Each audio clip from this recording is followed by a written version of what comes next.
This is a group presentation from the band Moondust for the module of creating and producing an act. Here we have a link to our final track, Iridescent, and a link to the demo of Wild and Wicked Things. The formation of Moondust. As I, Emma Mickey, was selected as a manager, my first task was to find people with different skills and talents to create a band. Hannah Ewing joined the band as a singer-songwriter and massively helped with social media and promotion. Emma Princeton joined the band as another singer-songwriter and was also the main photographer for the group. Amelie Jotz joined the band as a pianist and created our band logo, website and helped with the EPK. The name Moondust was chosen by the group to fit the aesthetic of magic, witchy and mysterious that we wanted to create as a band. Our target market is people aged 18 to 29. We didn't want to limit ourselves to having our target market primarily in the United Kingdom because we have different nationalities within the group, and because we are using social media to promote the band, we want to use this as an opportunity to reach international audiences.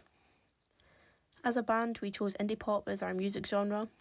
An article published by Gotting provides statistics on favourite music genres by age group. This article states that indie music is most popular amongst the ages of 16 to 19, 20 to 24 and 25 to 34. We wanted our target audience to be easy to reach and engage with on social media. We decided to research which age groups are most active on social media platforms and which platforms would be best to use. Through research, we discovered that people ages 18 to 29 are the most active on social media platforms, with Facebook and Instagram being the most popular overall and specifically for this age group. Hello, my name is Hannah Ewing. I am one of the lead singers of Moondust. I was also in charge of social media and was one of the songwriters on this project. When it came down to songwriting, we decided on a collaborative approach for writing lyrics and composing melody and harmony. This ensured that we all had equal input to the songs that we wrote and also gave us the opportunity to explore different ideas that we may not have thought of if we were just writing solo. Our song Iridescent was mostly taken from a song that our manager Emma wrote, and we all sat down together and rearranged it, added some new verses, a bridge, to kind of fill it out, make it our own. And being able to work together, writing songs, ensured that no one felt left out. We could all have our say in what was getting written, and if someone didn't like it, we could talk about it and see what we could do to change it. When it came down to organising the band's social media, it was decided that we should have multiple accounts. So, for example, we had a Instagram account, a Facebook account and a TikTok page in order to up our engagement, reach different audiences that would be interested in our music. Each platform served a different purpose. So Facebook was for more general band news, Instagram sharing photos from our shoots, as well as introducing the band members, and our TikTok was for behind the scenes stuff from songwriting and the photo shoots. And we also made use of Instagram and Facebook's story options to promote the voting when it came to the different tracks. Hello, my name is Amelie Jotz and I have taken on the role of the pianist in the band. Apart from that, and other small tasks, my main tasks were designing our logo and creating our website. After we had decided on our band name and aesthetic, I started to create first drafts for our band logo. After some experimenting and sketching, I decided not to write out the complete band name in the logo, as it would have been too long. Instead, I had the idea of representing the two O's in the word moon as moons and drawing them in the other two letters of the word. With the team's agreement, I revised the sketches several times and developed different versions with different colors, first using the website free logo design before switching to Canva because it was recommended in the lecture. We then quickly decided on the black version so that we could use the logo for our accounts on various social media platforms and get in touch with the public as early as possible. Website. I created our website with Wix. Since I had no experience in creating websites as well as using this program, I first started watching introductory videos, which helped me to approach it in a more structured way. After planning and creating the menu and subpages, I wrote the individual texts and created and edited the covers of the songs. I tried to adapt them to the mystical mood of the band. On our website, you can find our tracks, information about us and the band, the EPK, as well as contact details. I also created links to our social media accounts, and our Instagram account is directly integrated into the website, and new posts are automatically added there.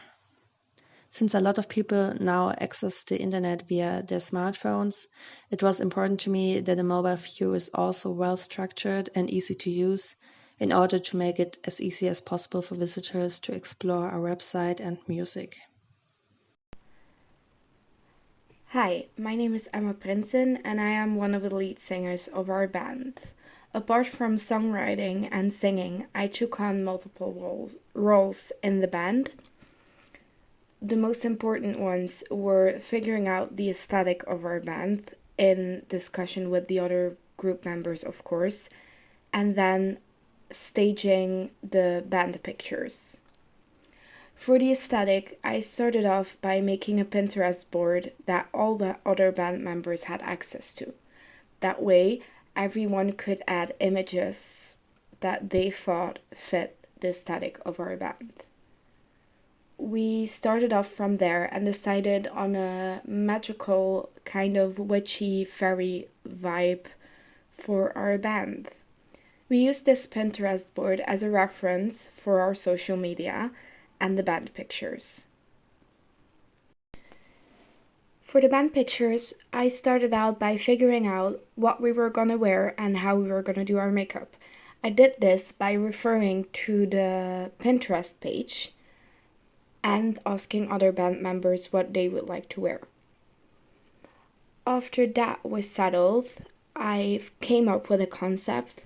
We did 2 parts in the band pictures. The first part was with the complete band, in which we had a more dark, witchy theme with all black clothes, and we used tarot cards representing the stars, moon, and the sun. And then for the other part, we had a more very clean silver white look, in which both the lead singers were photographed and taken headshots of.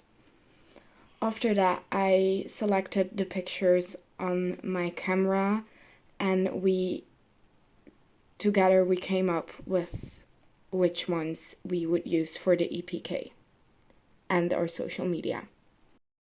As manager of the act, my roles included scheduling meetings, rehearsals and studio time, helping Hannah to create and update social media, creating the EPK alongside Amelie, and submitting work for the module. I created the original EPK with help from Amelie. I created the photo collage with our logo in the middle as the header of the EPK. I also created the links to social media pages and chose the design aspects such as colours, etc. Amelie wrote the main body of text. I have linked the PDF file for the EPK below, but Amelie also created a slightly different designed EPK as a page on the band's website. Songwriting and production. As well as manager, I also helped the rest of the band with songwriting and producing. One difficulty we faced was when booking the studio. I didn't realise I had to book the live room and control room, so I only had the live room booked. Instead of wasting time there, I decided I could record on my laptop, so we borrowed an audio box, microphone and cables from the equipment store in order to do this. At first I'd use Studio One to record, but then switched to BandLab so we could all work on the tracks from home. During open day and the following week, we had the opportunity to share our track demos with the audience we'd built up and let them decide which of our tracks would be released as a single. Although Wild and Wicked Things had more votes, we decided to release Iridescent as our single track. This was because we hadn't finished writing Wild and Wicked Things. I think this was because once we started recording Iridescent, we lost motivation for writing and didn't leave ourselves with enough time. Here's our bibliography of sources used within the presentation. Thank you for listening.